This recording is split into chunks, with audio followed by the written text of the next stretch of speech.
तन मन प्रभु मन गम यही हो नि हाम्रो काम बाँचुन्जेल तन मन प्रभु मन गम यही हो नि हाम्रो काम यही हो नि हाम्रो काम यही हो नि हाम्रो। बोलिए आनंद कंद भगवान को आज यसरी राजा अम्बरीशको कथा प्रसंग वर्णन गर्न लाग्नुहुन्छ उनको भक्तिको बारेमा। अगाडि आएर यिनै अम्बरीशको वंशमा जीवनाश्व नाम गरेका राजा भए र यी जीवनाश्वको वंशमा पछि मान्धाता नाम गरेका राजा भए र यिनै मान्धाताको वंशमा पछि सत्यव्रत भए। सत्यव्रतको वंशमा राजा हरिश्चन्द्र। इनको कथा पनि अत्यन्त कारुणिक रहेको छ र श्रीमद् देवी भागवतमा इनको कथा आउने गर्दछ र इनको कथालाई प्रारम्भ गर्ने हो भने आज होइन भगवानको जन्मोत्सव भोलि मनाउनु पर्ने हुन्छ र यिनै हरिश्चन्द्रको वंशमा पछि गएर रोहित भए। रोहितको वंशमा पछि हरित नाम गरेका राजा भए। हरितको वंशमा चम्पक नाम गरेका राजा भए। यिनै चम्पकको वंशमा पछि सुदेव नाम गरेका राजा भए र यी सुदेवको वंशमा पछि विजय नाम गरेका राजा भए। विजयको वंशमा भरुक नाम गरेका राजा भए। भरुकको वंशमा वृक नाम गरेका राजा भए र यिनै वृकको वंशमा पछि बाहुक भए। बाहुकको वंशमा राजा सगर। यी राजा सगरका दुईवटी धर्मपत्नीहरू थिए। एउटीको नाम थियो सुमति र अर्कीको नाम थियो केसिनी। यी राजा सगरका 100 भाइ छोराहरू। एक दिन राजा सगरले अश्वमेध यज्ञ गर्न लागेछन्। यसरी अश्वमेध यज्ञ गर्दाखेरि त्यो अश्वमेध यज्ञको घोडालाई हरण गरेर इन्द्रले कपिल भगवानको आश्रम पछाडि लगेर बाँधिदिएछन् र आफू स्वर्गलोकतिर गएछ। अब यता राजा सगरका छोराहरू घोडा खोज्नको लागि भनेर जान लागे। अन्ततगतवा कपिल भगवानको आश्रम पछाडि भेटे। यो घोडालाई कसले यहाँ ल्याएर बाँधेछ? यताउति हेर्न लागेकाहरू त कसैलाई पनि देखेन। कपिल भगवानलाई तपस्यारत अवस्थामा देख्न लागे। यो देखेर अब यी राजा सगरका पुत्रहरूले यति धेरै गाली गर्न लागे नि। हे आज अश्वमेध यज्ञको घोडा हरण गरेर लिएर आएर आफ्नो कुटीमा बाँधेर अनि यो तपस्याको ढ्वाङ गरिरहेको छ। यस्ता ढ्वाङी सन्तहरूलाई त मार्दिनु नै बेस हुन्छ। कति गाली गर्न। जसै राजा सगरका पुत्रहरूले गाली गर्न लागे कपिल भगवानको आँखा खोल्न लाग्यो। त्यो आँखा खोल्दाखेरि त्यहाँबाट एक प्रकारको तेज निस्किन लाग्यो। त्यो तेजद्वारा राजा सगरका 100 भाइ छोराहरू जलेर खराब भए। आज अश्वमेध यज्ञको त्यो घोडा खोज्न अश्व खोज्नको लागि भनेर गएका 100 भाइ पुत्रहरू फर्केर आए। उतै खराब भए। अब यता अर्की पत्नी जो केसिनी नाम गरेकी थिइन् यिनको गर्भबाट अर्का एक भाइ छोराको पनि जन्म भएको थियो जसको नाम थियो असमञ्जस। यी असमञ्जसले आफ्ना दाजुहरूको उद्धार गर्नको लागि भगवानको तपस्या गरे। यतिकै जीवन व्यतीत गरे। यिनैको वंशमा यी असमञ्जसको वंशमा पछि अंशुमान भए। यी अंशुमानले पनि आफ्ना पिताहरूको उद्धार गर्न भगवानको तपस्या गर्दै गर्दै जीवन व्यतीत गरे र यिनै अंशुमानको वंशमा दिलीप भए। यी दिलीपले पनि आफ्ना पूर्वजहरूको उद्धार गर्नको लागि भगवानको तपस्या गर्दै गर्दै जीवन व्यतीत गरे र यिनै दिलीपको वंशमा पछि राजा भगीरथ भए। इनले भगवानलाई प्राप्त गरे। भगवानसँग भन्न लाग्दछ, हे भगवान, म मेरा पूर्वजहरूको उद्धार कसरी गरौँ? तब भगवानले भन्न लाग्नुहुन्छ, हे भगीरथ, तिमी मैया गङ्गाको उपासना तपस्या गर। यदि माता गङ्गा ब्रह्मलोकबाट स्वर्गलोक हुँदै यस पृथ्वीमा यस धरामा आउनुभयो प्रसन्न भएर भने तिम्रा पूर्वजहरूको उद्धार हुनेछ। पुनः माता गङ्गाको तपस्या गर्न लागि मैया गङ्गा प्रसन्न त हुन लाग्नुभयो, तर भन्न लाग्नुभयो, हे राजन, म स्वर्गलोक हुँदै यो पृथ्वीमा त आउँछु, तर मेरो बेगलाई पृथ्वीले कहाँ थाम्न सक्छ। यदि पृथ्वीले मेरो बेगलाई सहन गर्न सकिनन् भने म त त्यतैबाट पाताल जान्छु। आफ्नो बेग, आफ्नो शक्ति प्रति अहंकार यी मैया गङ्गालाई एउटा काम गर्नुहोस्, भोले बाबाको तपस्या गर्नुहोस्। यदि भोले बाबाले हिमालय पर्वतमा बसेर मेरो बेगलाई आफ्नो शिरद्वारा थामिदिनु भएछ भने म धरामा हुन्छु। अब फेरि भोले बाबाको तपस्या गर्न लाग्नुभयो। भोले बाबा त छेडे दुष्टा छेडे रुष्टा, एकैछिनमा प्रसन्न पनि हुनुहुन्छ अनि एकैछिनमा दुखी पनि हुनुहुन्छ। त्यसैले त हामी आशुतोष भगवान भनेर भन्ने गर्दछ हैन। भोले बाबा प्रसन्न हुनुभयो। आज हिमालय पर्वतमा बस्नु पनि भयो, तर मैया गङ्गालाई अहंकार आएको थियो नि, त्यस कारणले गर्दाखेरि आज मैया गङ्गा ब्रह्मलोकबाट स्वर्गलोक हुँदै भोले बाबाको शिरमा जसै जसै झर्न लागिन्, भोले बाबाले आफ्नो जटामा नै समाहित गरिदिनु भयो। मैया गङ्गा एक थोपा पनि जल पृथ्वीमा सबै जटामा समाहित गरे।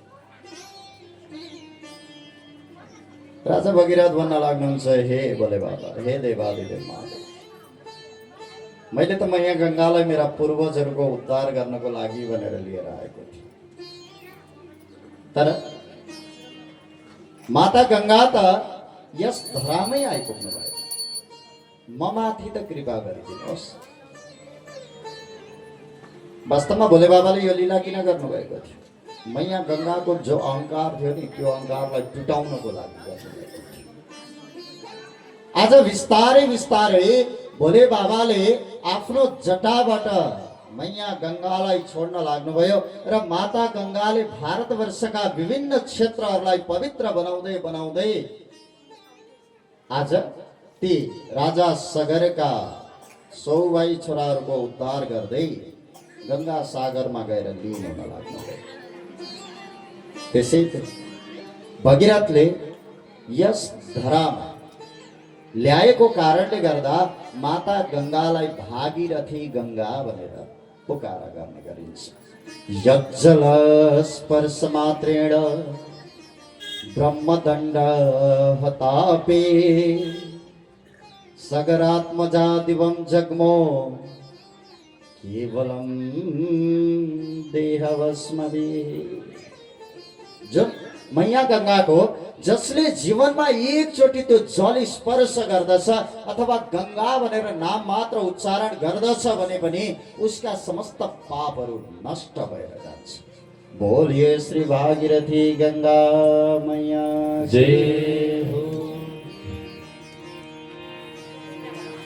आगे आगे भगीरथ राजा, पछि पछि गङ्गा मसाला। जय हो। सबैजनाले तालीले साथ दिनु होला। आगे आगे आगे आगे आगे आगे भगीरथ राजा, पछि पछि गङ्गा मसाला। आगे आगे भगीरथ राजा, पछि पछि गङ्गा मसाला। डमरू छ शिवको हातमा, बसेकी छन् पार्वती साथमा। डमरू छ शिवको हातमा, बसेकी छन् पार्वती साथमा। बसेकी छन् पार्वती साथमा। बसेकी छन् पार्वती साथमा। बसेकी छन् पार्वती साथमा। बोले गङ्गा मैया की जय हो। भागीरथी माता की। यसरी राजा भगीरथले मैया गङ्गालाई यस धरामा लिएर आउनुभएको थियो।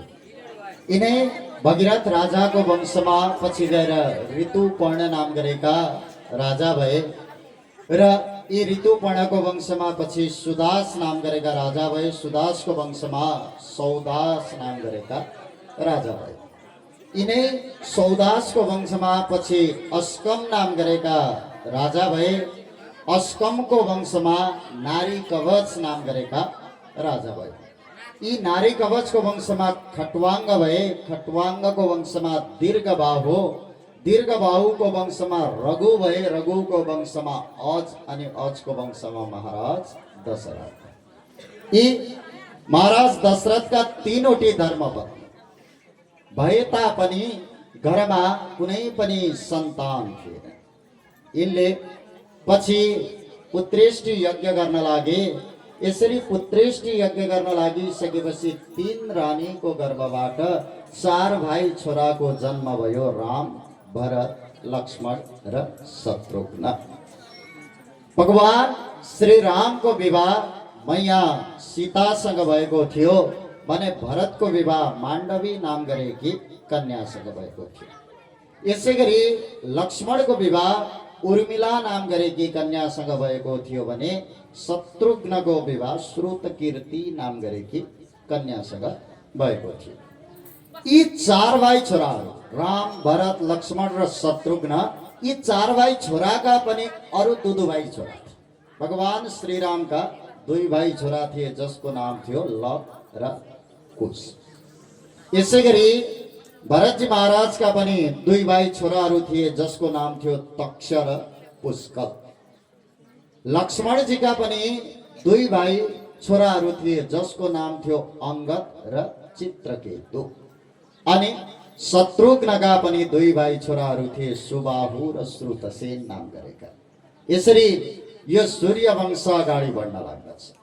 यता रामायणको कथा प्रारम्भ त गर्नुहुन्छ सुखदेवजी महाराजले राजा परीक्षितलाई, तर सम्पूर्ण रामायणको कथा एकै श्लोकमा पूर्ण गरिदिनुहुन्छ। गुरुवर थे त्यक्त राज्यो व्यचरदन वनम पद्मपद्भ्यां प्रियाया पाणी स्पर्शा क्षमाभ्यां मृजित पथरुजो यो हरीन्द्रानुजाभ्यां वैरोप्याक्षुर्पणख्या प्रिय विरारुषा रोपित भ्रो विजृम्भा स्त्रस्ताब्धिर्बद्ध सेतु खलदबदहन कौशलेन्द्रो वतन। आज एकै श्लोकमा रामायणको कथा पूर्ण गर्दै राजा परीक्षितले भन्न लाग्नुहुन्छ, हे गुरुवर, यो त साह्रै थोरै भएन र, अलिक विस्तृत रूपले मलाई यो रामायणको कथा सुनाइदिनुहोस्। सुखदेवजी महाराज भन्न लाग्नुहुन्छ, हे राजा, तिम्रो आयु जम्मा कति छ? 7 दिनको छ। आज कति दिन भइसक्यो?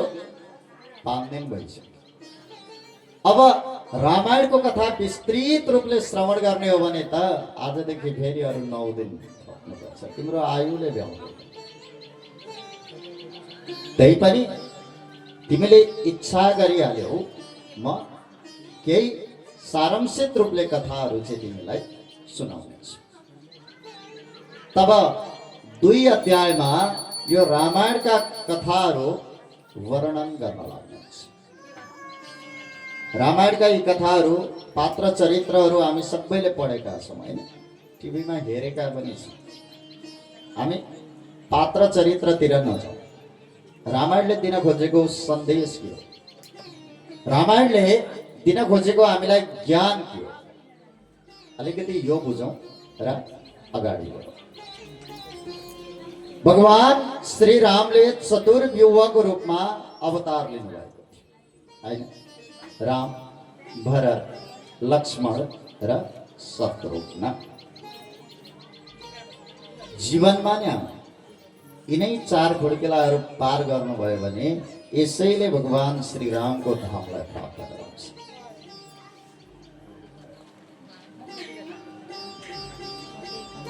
जसमा पहिलो खुड्किलो कान्छा भाइ कौन? भगवान श्री रामका शत्रुघ्न। शत्रुघ्नले के गरेका थिए? रामायण त हेर्नु भएको छ। मथुराका जति पनि दैत्यहरू थिए ती दैत्यहरूको विनाश गरेर त्रेता युगमा मथुरामा राज्य गरेर बसेका थिए हैन? शत्रुघ्न जस्ता तरिकाले शत्रुघ्नले सारा शत्रुहरूको नष्ट गर्नुभयो नि, त्यसै गरी जति पनि शत्रुहरू छन् ती शत्रुहरूको विनाश गर्नुपर्दछ। फेरि शत्रुको विनाश गर्नुपर्दछ भनेर कोसँग झगडा परेको छ भने लाठी बोकेर चाहिँ नजानु होला। ती शत्रु चाहिँ भनेको होइन, हामीले पालेर राखेका छौँ नि मनमा, कति हो कति होइन, काम क्रोध लोभ मोह मात्सर्य आदि गरिएका यी शत्रुहरूको चाहिँ विनाश गर्नु पर्यो कि। तर ऊ त्यो सिँढी त्यतिकै अडिएको छ, सिँढी त्यतिकै अडिन्छ। एकअर्काको आधार बेगर त सिँढी पनि अडिँदैन। सिमेन्टको छ भने इटा ढुङ्गा बालुवा सिमेन्ट गिटी एकअर्काका आधार त चाहियो, रड आधार बेगर त त्यो सिँढी पनि अडिँदैन। काठको छ भने दुईतिर बाक्ली, माथि बिम, तल खुट्टी अनि साइडबाट काँटी, बिचमा फले, एकअर्काका आधार चाहियो। आधार बेगर त त्यो सिँढी पनि अडिएको हुँदैन नि। अब यो शत्रुघ्न रूपी सिँढीको आधार चाहिँ के हो? यो सिँढी पनि त त्यतिकै अडिएको छैन होला नि बाबामा। शत्रुघ्न रूपी सिँढीको आधार भनेको यिनकी धर्मपत्नी श्रुतकीर्ति। श्रोतव्य कीर्तितव्यश्च स्मर्तव्य चेत्सता वयम। श्रोतव्य पहिले त के गर्नु पर्यो? सुन्नु पर्यो। नराम्रा कुरा होइन होइन, बुरा मत सुनो बुरा मत कहो और बुरा मत देखो। नराम्रा कुरा कहिले नसुन्नुहोस्, नराम्रा कुरा कहिले नहेर्नुहोस् अनि नराम्रा कुरा कहिले नबोल्नुहोस्। श्रोत भगवानका कथाहरू श्रवण गर्नुहोस्। श्रोतव्य अनि कीर्तितव्य गान गर्नु पर्यो नि। गान गर्नको लागि त के गर्नु पर्यो? स्मर्तव्य, स्मरण गर्नु पर्यो नि। जब भगवानका कथाहरू श्रवण गर्दछौँ, मनन गर्दछौँ, चिन्तन गर्दछौँ अनि त्यसको गान गर्दछौँ नि बाबा, अनि काम क्रोध लोभ मोह मात्सर्य आदि गरेका सबै शत्रुहरू गोविन्दाय नमो नमः नष्ट भएर जान्छ। यो भयो पहिलो सिँढी शत्रुघ्न। अब पहिलो सिँढी त हामीले पार गर्यौं। दोस्रो सिँढी शत्रुघ्नदेखि मास्तिरका दाजुको लक्ष्मण। लक्ष्मणको जस्तो लक्ष्य हुनु पर्यो कि येन किन प्रकारले जसरी भए पनि भगवानलाई प्राप्त गर्छु भन्ने लक्ष्य चाहिँ मनमा चाहियो। जब भगवान श्री राम 14 वर्षको लागि वनवास जान लाग्नु भएको थियो नि, त्यतिखेर भगवान श्री रामले लक्ष्मणलाई के भन्दै हुनुहुन्थ्यो? हे लक्ष्मण, यतिखेर शत्रुघ्न र भरत त मामा लगाएका छन्। यहाँ माता पिताको पनि यो अवस्था छ, त्यसैले तिमी माता पिताको सेवा गरेर बस, म त लागे भन्थे। लक्ष्मणजी भन्दै हुनुहुन्छ, हे दाजु, हजुरले संसारको पहिलो गुरुको सेवा गर्नु भन्नुभएको थियो भने सायद म घरमै बस्थे होला, तर हजुरले त माता पिताको सेवा गर्नु भनेर भन्नुभयो। अब मलाई यो बताइदिनुहोस् कि म कुन चाहिँ जन्मको माता पिताको सेवा गरौँ? मैले मेरो वास्तविक माता पिता त चिनिसकेको छु। को त तिम्रो माता पिता? भगवान श्री राम सोध्दै हुनुहुन्छ। माता राम मत पिता रामचन्द्र।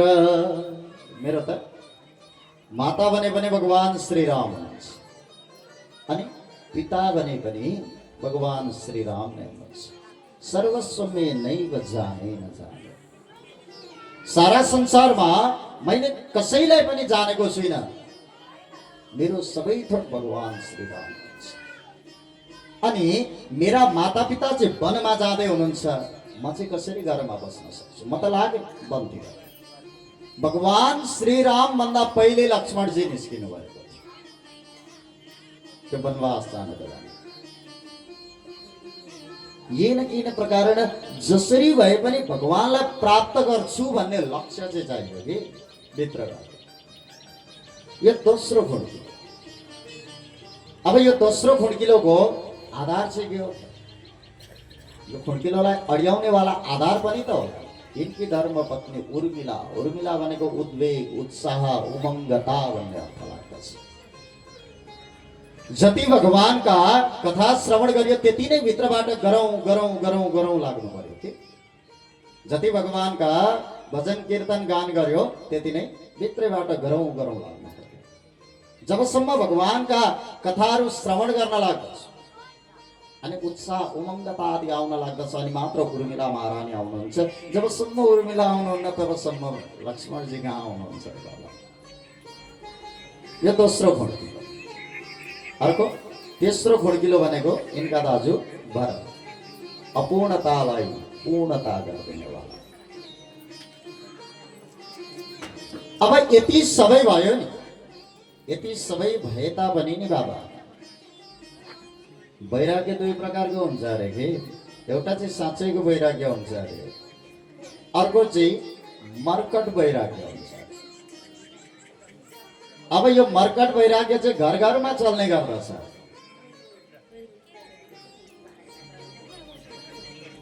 अब अहिले त विवाह पनि कस्ता हुन लाग्यो।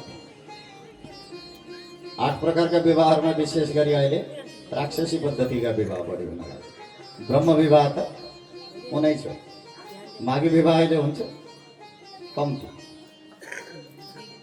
अब केटो कहाँ छ केटी कहाँ छ थाहा छैन हैन। केटो अस्ट्रेलियातिर छ कि अमेरिकातिर छ कि साउदीतिर छ कि मलेसियातिर छ कि दुबईतिर छ, कता छ थाहा छैन। केटी धनगढीतिर छ कि मास्तिर अत्तरियातिर छ कि अलिभरतिर आएर कोलपुरतिर छ कि मास्तिर सुर्खेततिर छ कि तलतिर नेपालगञ्जतिर छ कि दाङ तुलसीपुरतिर छ कि यतै इटरीतिर छ थाहा छैन। अहिले त फेसबुक आएको छ, कहिले च्याटिङ गर्दा गर्दै डेटिङ हुन्छ थाहा है। कहिलेदेखि च्याटिङ सुरु हुन्छ र त्यो च्याटिङैबाट डेटिङ हुन्छ थाहा हुन्छ। अब त्यसमा पनि फेसबुक भनेको नेपालीमा के हो हजुर? अनुहार पुस्तिका हैन, नेपालीमा अनुहार पुस्तिका हो नि फेसबुक भनेको। अब त्यो अनुहार हेरेको भरमा माया बस्यो भन्छ। माया यसलाई भनिरहेको, यसलाई आकर्षण भनिन्छ। आकर्षण र मायामा फरक छ। अब त्यसमाथि पनि अहिले त स्विट सेल्फी अङ्गारको फोटो खिचेर मजाले एडिट गरेर फेसबुकमा हालिदिनुहोस्, हिराको डल्लो कहाँ भेटेछौ भनेर कमेन्ट आउँछ। छोराले उतैबाट विवाह पक्का गरेर आउँछ, आफन्त बा आदि त जन्ती मात्र जाने हैन। विवाह गरेर त ल्यायो, यो आकर्षणले विवाह गरेको कहिलेसम्म टिक्छ थाहा छ? थाहा छ हजुरहरूलाई? थाहा छैन? हजुरहरूको जन्ममिति थाहा छ हजुरहरूलाई? सबैलाई थाहा छ हजुर? थाहा छ। अनि गुन्युचली आदि गर्नुभएको छ, व्रतबन्ध आदि गर्नुभएको छ भने त्यो पनि लगभग मिति थाहा छ। विवाह भएको मिति थाहा छ? थाहा छ होइन? त्यसो भए एउटा कुरा सोधौँ बाबामा, हजुरहरू कहिलेदेखि बुढो हुनुभयो? कुन मितिदेखि?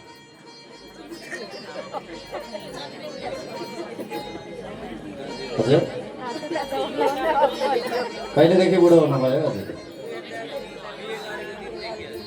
बेगारेका दिन। अब चाहिँ म बुढो भइछु भनेर कहिलेदेखि जान्नु अरे भने नि आमा दिदी बहिनीहरूको बुढ्यौलीपना कहाँबाट सुरु हुन्छ अरे थाहा छ? सबैभन्दा पहिले यो कानको पछाडिको यहाँको छाला चाउरी पर्छ। आमा दिदी बहिनी भरे गएर फेरि ऐनामा यसो नगर्नु होला, तन्किन्छ। यसो गर्नुभयो भने चाहिँ 5-7वटा ऐना लगाएर हेर्नु होला, यहाँको छाला चाउरी पऱ्यो भने म बुढो भएछु भनेर। आमा दिदी बहिनीहरूको सबैभन्दा पहिले चाउरी पर्ने यहाँ पछाडि। अनि बाबाहरूको, बाबा दाजुभाइहरूको चाहिँ बुढ्यौलीपना कहाँबाट सुरु हुन्छ? यो आँखाबाट सबैभन्दा पहिले यहाँको छाला चाउर पर्छ। हेर्नु त म कति बुढो भइसकेँ। छोरो मान्छेको यहाँबाट सुरु हुन्छ, छोरी मान्छेको कानको पछाडि। जुन दिनदेखि चाउरी पर्यो त्यो दिनदेखि बुढो भएछु भनेर। अब यसरी विवाह गरेर ल्याएको वैवाहिक जीवन कहिलेसम्म राम्ररी टिक्छ अरे? एउटादेखि दुईटा छोराछोरी नहुन्छ। अनि एउटा दुईटा छोराछोरी हुन लाग्दछन् नि, अब झगडाको बिउ चाहिँ नुनबाट उत्पन्न हुन्छ। महाशय बेलुका भोजन गर्न भनेर बस्नु भएको थियो, त्यसो खानु भएको, नुनै छैन। आज सब्जीमा नुनै हालिनुहोस्। यस्तो नुन हाल्नको लागि त ल्याएका थियौ र? हिजोदेखि नुन सक्यो भनेको खोइ ल्याएको छ, ल्याउनु पर्यो नि खानु। महाशयले कुपु कुपु खानुभयो। भोलिपल्ट नुन त लिएर आउनुभयो, भोजन पनि बन्यो, खाना बस्नु भने मात्र के भएको थियो, नुन कि नुन भनेर गनगन गर्थे। आज त हालिसेस् त सब के भन्यो अरे? अब यहाँबाट उत्पन्न भएको झगडा हिजो अस्ति पनि भनेको थियौँ, घरमा चुकुन लगाएर आग्लो र कुचोले रामायण र महाभारतका युद्ध सबै सकिन्छ। अनि यो सकिसकेपछि महाशयलाई वैराग्य चल्छ। घरमा दिनै पछि झगडा, दिनै पछि किचकिच, दिनै पछि गनगन। यो झगडा किचकिच गनगन सहनुभन्दा त जानु पर्यो काशीतिर, उतै जोगी बन्नु पर्यो। काशी जानु यहाँबाट नजिकै जोगमुनि होइन, त्यहाँबाट एउटा मात्रै ट्रेन जान्छ होला, सीमाञ्चल एक्सप्रेस। 8:30 बजी विमलजीलाई थाहा रहेछ। 2-4 चोटि उहाँ काशी गएर जोगी बन्छु भनेर गइवरी फर्केर आउने। अब बेलुकी गएर त्यो गाडीमा चढ्न लाग्नु भएको थियो, त्यतिखेर महाशयलाई छोरीको सम्झना आउँछ। ओहो मेरी छोरी, म बेगर खाँदै खाँदिनँ। फेरि अर्को मनले भन्न लाग्दछ 2-4 दिन खाँदिनँ अनि खान खालिहाल्छ। राति जसै जसै 9 बजी गाडी हिँड्न लाग्यो नि, छोरोको सम्झना आउँछ। त्यो मेरो छोरो म बेगर खाँदैन पनि, म बेगर सुत्दैन पनि। एकछिन मलाई देखेन भने रोएर धुई चक्कर गर्छ। यदि 2-4 दिन 5-7 दिनसम्म यो क्रम रोकिएन र यसै गरिरह्यो भने त मभन्दा पहिले त्यो जान्छ। यदि मभन्दा पहिले नै मेरो छोरो गयो भने त मेरो सिकेपछि मलाई जलाञ्जली दिने व्यक्ति पनि कोही रहँदैन। जे पर्ला पर्ला, छोराछोरी अलिक ठुला बनाउँछु अनि फेरि जोगी हुन्छु। उज्यालो नभइकन महाशय घरमा टुप्लुक्क। धर्मपत्नीले भन्न लाग्नुहुन्छ, ए बुढा तिमी त जोगी बन्न भनेर गएका थियौ काशी, उज्यालो नभई घर आएछौ त हाँसी हाँसी। तेरो अनुहार हेर्न कहाँ आएको र म त छोराछोरीको आएको। 24 घन्टाभन्दा टिक्दैन। यसलाई मर्कट वैराग्य भनिन्छ। र यो मर्कट वैराग्य प्रत्येक घरमा चल्ने गर्दछ। यो अपूर्णतालाई पूर्णता गरिदिनको लागि भरतजी महाराज आउनुहुन्छ, तर एक्लै चाहिँ आउनुहुन्न। आदि शक्ति स्वरूपा धर्मपत्नी माण्डवीलाई चाहिँ अगाडि नै लगाएर आउनुहुन्छ। माण्डवी महारानी कतिखेर आउनुहुन्छ? जब यी दृष्टिहरू समान हुन लाग्दछन् नि बाबा, भेदभाव रहित हुने गर्दछ। सारा संसारका प्राणीहरूलाई एक समान देख्न लाग्दछ। त्यतिखेर मात्र आउनुहुन्छ। अन्तिममा बस्नु भएको छ द्वारपाल बनेर मैया सीता, यानी कि शीतलता। यति सबै हुँदाहुँदै पनि आदिदैविक, आदि भौतिक, आध्यात्मिक यी त्रितापले मनुष्यलाई कहिले पनि छोड्दैन। त्यतिखेर शीतल छहारी बनेर आउनुहुन्छ मैया सीता। अनि मात्र भगवानको त्यो धामलाई प्राप्त गर्न सकिन्छ। आखिर संसारमा अहमता कसलाई छैन र हैन? मै ठुलो, मै जान्ने, सबैमा अहंकार छन्। फरक कति छ? कतिले त्यसलाई प्रकट गरेका छौं, कतिले भित्रै दबाएर राखेका छौं। यति नै मात्र फरक। तर यो अहमता सबैमा छ। हामी त तुच्छ मनुष्य बाबामा, माता पृथ्वीलाई पनि यो अहंकारले छोडेको छ। हिन्दीमा एउटा कहावत छ कि एकचोटि के भएछ भन्नुहुन्छ भने नि, माता पृथ्वीले विचार गर्न लाग्नुभएछ सारा संसारमा जति पनि यी प्राणीहरू छन् यिनीहरूलाई बस्नको लागि खानको लागि सम्पूर्ण चिज औषधि आदि सबै मैले दिएको छु, तसर्थ संसारमा सबैभन्दा ठुली त म पो त। माता पृथ्वीलाई अहंकार आउँछ, सबैभन्दा ठुली म हो, पृथ्वी कही तो मैं बड़ी। यदि सारा संसारमा सबैभन्दा ठुली माता पृथ्वी हुन् भने शेष नाग के ऊपर क्यों पड़ी? माता पृथ्वीलाई त नाग देवताले आफ्नो फनमा राख्नु भएको छ अडियाएर, हैन?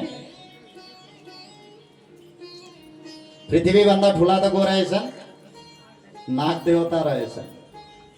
नागलाई पनि यो अहमताले चाहिँ छोडेको छैन, यो अहंकारले चाहिँ छोडेको छैन। माता पृथ्वीलाई त हामीले आफ्नो फनमा राखेका छौं भने सारा संसारमा ठुलो त हामी पो त नाग कहे तो मैं बड़ा। यदि सारा संसारमा सबैभन्दा ठुला नाग देवता हुन् भने भोले बाबा के गले में जाके क्यों पड़ा? भोले बाबा को गलाको सहारा किन लिनु पर्थ्यो? पर्दैन थियो नि। नागलाई त मैले सहारा दिएको छु भने सबैभन्दा ठुलो त म पो त, भोले कहे तो मैं बड़ा। यदि सारा संसारमा सबैभन्दा ठुला भोले बाबा हुन् भने कैलाश पर्वत के ऊपर जाके क्यों पड़ा? बस्नको लागि कैलाश पर्वतको सहारा किन लिनु पर्थ्यो? आफ्नै भिन्नै आफै लोक बनाएर बस्नु भएको भए हुन्थ्यो नि। कैलाश पर्वतलाई पनि अहमताले चाहिँ छोडेको छैन बाबामा। भोले बाबालाई त मैले वासस्थान दिएको छु भने सबैभन्दा ठुलो त म पो त, कैलाश कहे तो मैं बड़ा।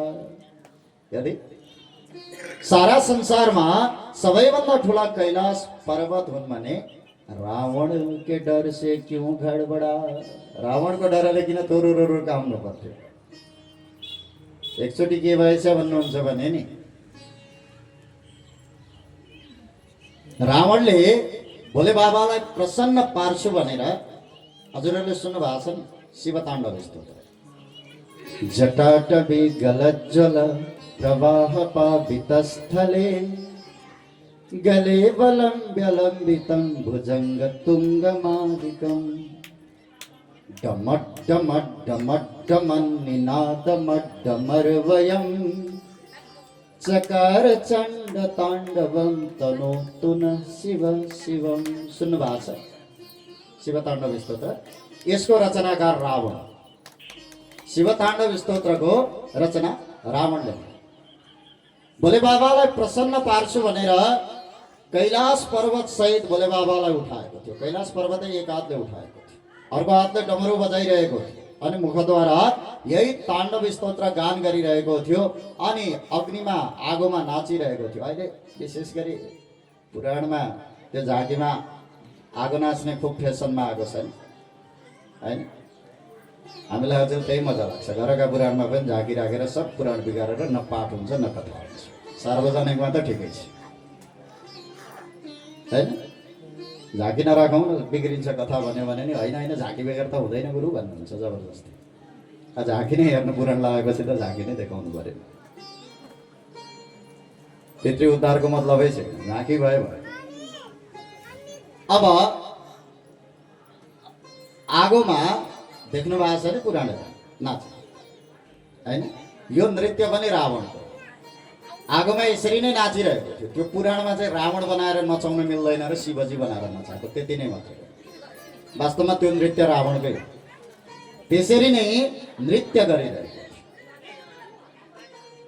त्यतिखेर कैलाश पर्वत डरले थोरुरु काम्न लागेछन्। ओहो, यति कठोर पूर्वक यसले भोले बाबाको तपस्या गरिरहेको छ, प्रसन्न पार्छु भनेर।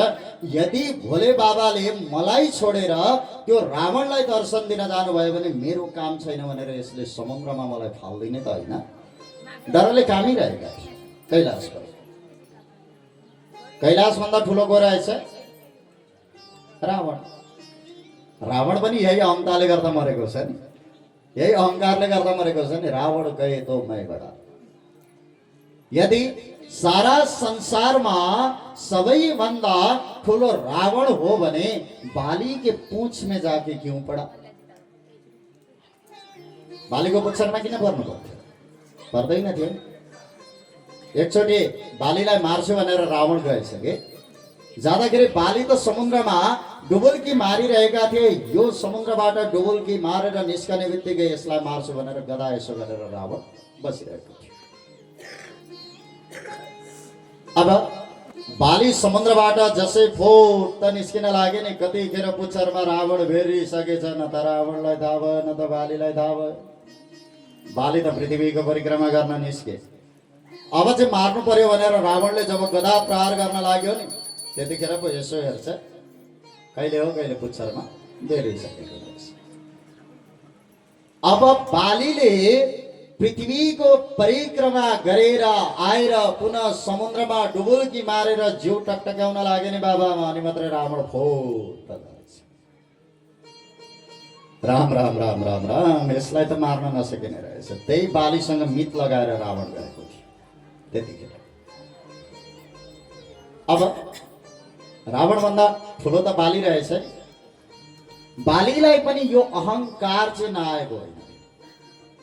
अझ बालीको त अगाडिबाट युद्ध गर्न जो आउँथ्यो नि त्यसको आदि शक्ति बालीलाई जान्थ्यो, यो वरदान थियो। त्यसैले त भगवान श्री रामले पनि लुकेर बाण प्रहार गर्नुभएको छ।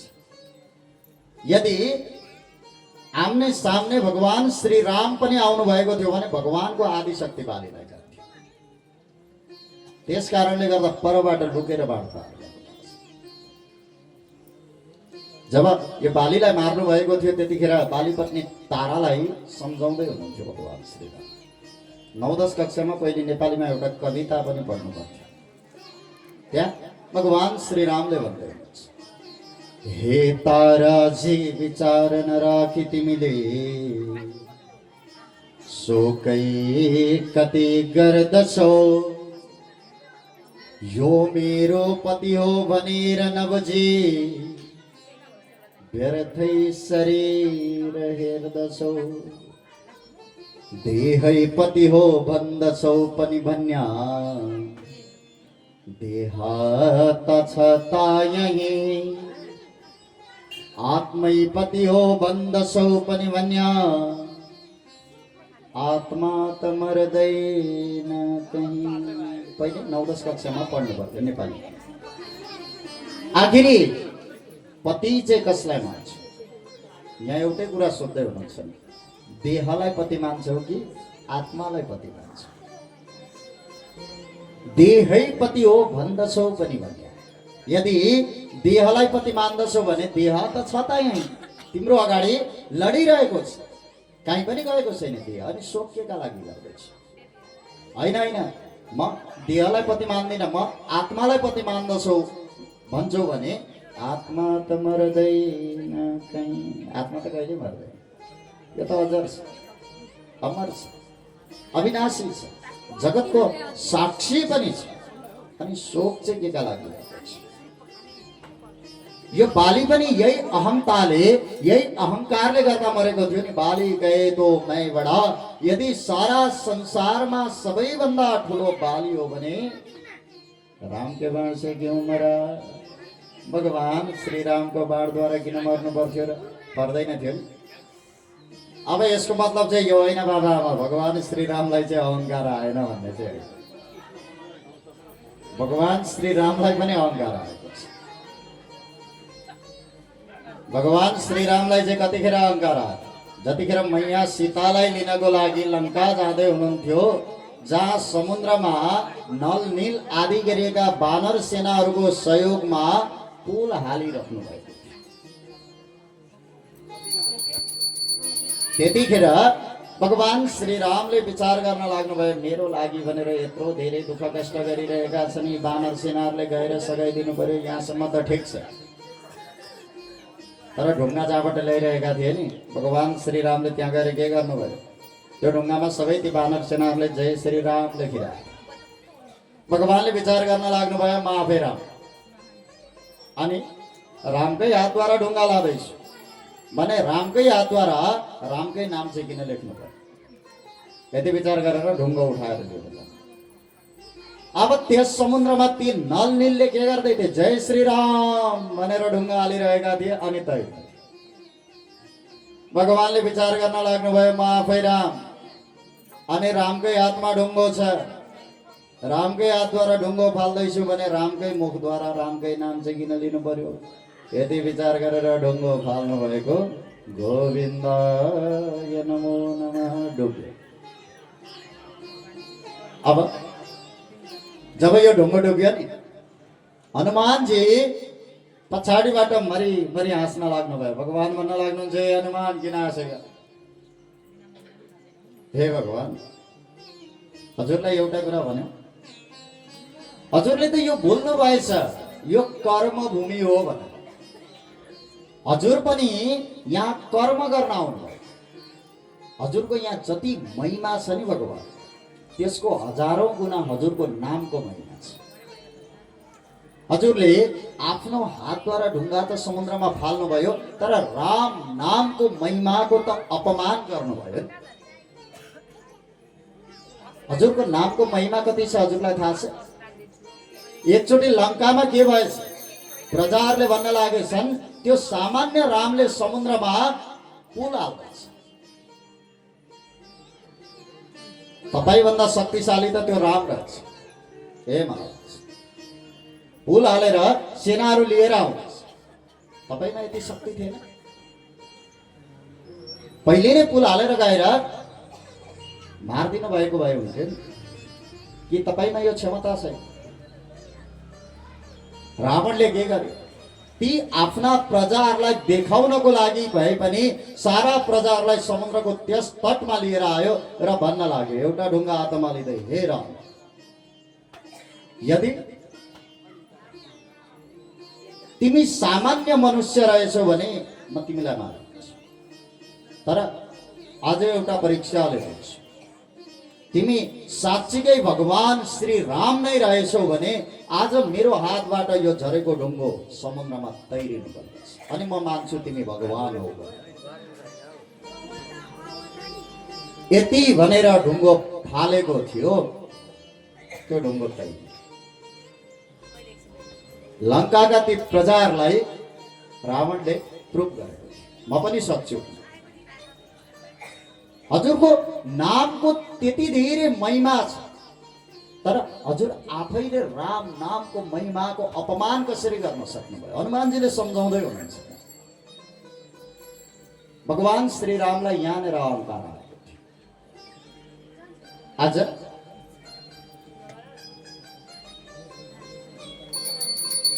त्यो राम नामको सहयोगले रावणले त त्यो ढुङ्गालाई तैरिहाल्यो भने हजुरले कसरी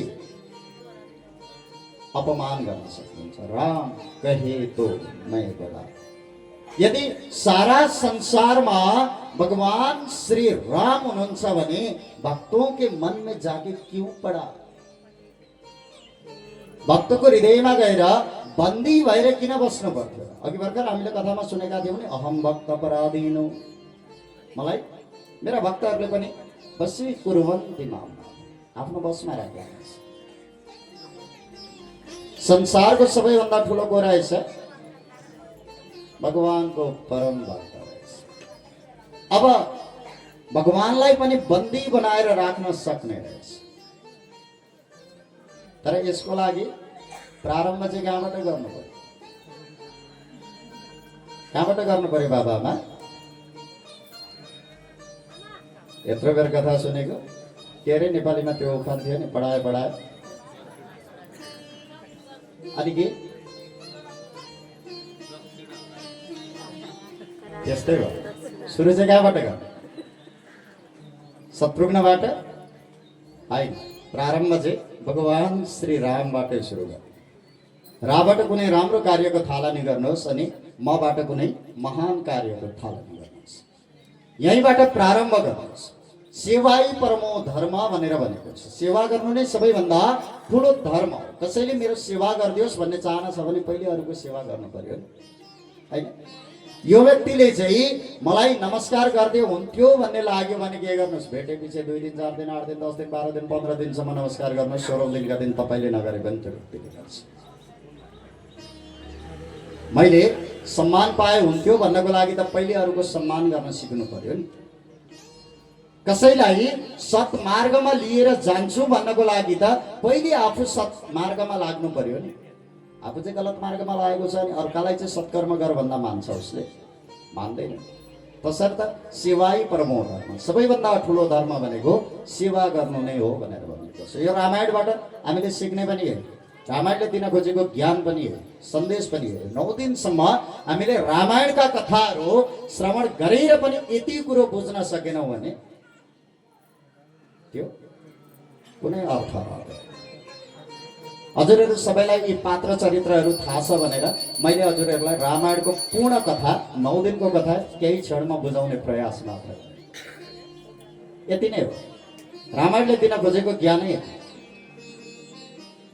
आउनुहोस् उनै भगवान श्री रामका पावन चरित्रहरू हामी भजनको माध्यमबाट श्रवण गर्दै गर्दै अगाडिका कथा प्रसङ्गमा प्रवेश गरौँ। बोलिए श्री रामचंद्र भगवान को। राम नाम अति मीठा है, कोई गा के देख ले। आ जाते हैं राम, कोई बुला के देख ले। जिस घर में अंधकार,